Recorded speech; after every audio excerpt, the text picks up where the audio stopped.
एक बार हिमालय पर्वत पर स्थित आश्रम में महर्षि मेधा तपस्या कर रहे थे। उसी समय वहां एक राजा और एक वैश्य आए जो संसार के दुखों से पीड़ित थे। राजा का नाम सुरथ था, जिसे उसके मंत्रियों ने छल से राज्य से बाहर निकाल दिया था। वैश्य, जिसका नाम समाधि था, उसे उसके ही परिवार ने धन संपत्ति से वंचित कर दिया था। दोनों महर्षि मेधा के पास जाकर अपने दुखों का समाधान जानना चाहते थे।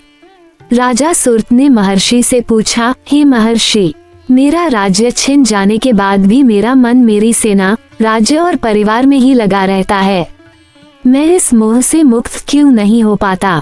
वैश्य समाधि ने भी यही प्रश्न किया कि मुझे जिन लोगों ने धोखा दिया, उन्हीं के प्रति मेरा प्रेम क्यों बना हुआ है? महर्षि मेधा ने उत्तर दिया, हे राजन, हे वैश्य, ये संपूर्ण जगत महामाया के प्रभाव से मोहित है। वही देवी योग निद्रा के रूप में भगवान विष्णु को प्रभावित कर सकती हैं और वही मनुष्यों को मोह में डालती हैं। जब तक मनुष्य इस माया को नहीं पहचानते, वे इसी मोह में फंसे रहते हैं। सृष्टि के प्रारंभ में जब संपूर्ण जगत जल में निमग्न था और भगवान विष्णु योग निद्रा में लीन थे, उस समय उनके कानों के मैल से उत्पन्न दो दैत्य मधु और कैटब उत्पन्न हुए। वे दोनों अत्यंत बलशाली और अहंकारी थे। उन्होंने ब्रह्मा जी को मारने का विचार किया।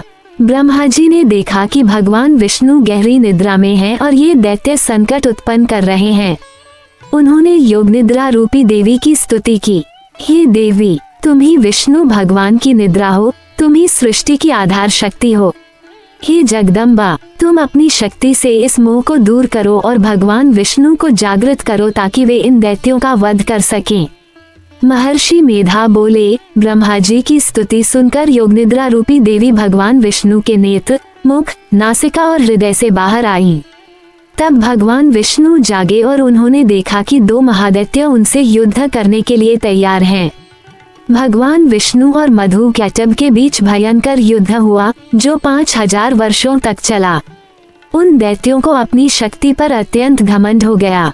जब वे थक गए, तब भगवान विष्णु ने अपनी माया से उन्हें मोहित कर दिया और कहा, तुम दोनों मुझसे प्रसन्न होकर कोई वर मांगो। दैत्य अहंकार में आकर बोले, हम तो स्वयं वर देने योग्य हैं, लेकिन यदि तुम हमें वर देना चाहते हो तो हमें अपने हाथों से मार सको, ऐसा स्थान हमें मत दो। भगवान विष्णु ने उनकी इस बात को स्वीकार किया और कहा, हे दैत्यों, इस संपूर्ण ब्रह्मांड में जल के अतिरिक्त कोई ऐसा स्थान नहीं है जहां तुम खड़े न हो, अतः मैं तुम्हारा वध अपनी जांघों पर रख कर करूंगा।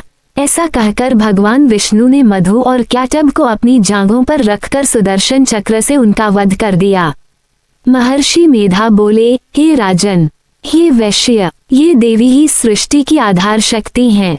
जो इनकी शरण में जाता है उसे मोह से मुक्ति मिलती है। तुम भी इनकी आराधना करो जिससे तुम्हारे सभी कष्ट दूर हो सकें। इति श्रीमद् देवी महात्म्ये प्रथमोऽध्यायः समाप्तः।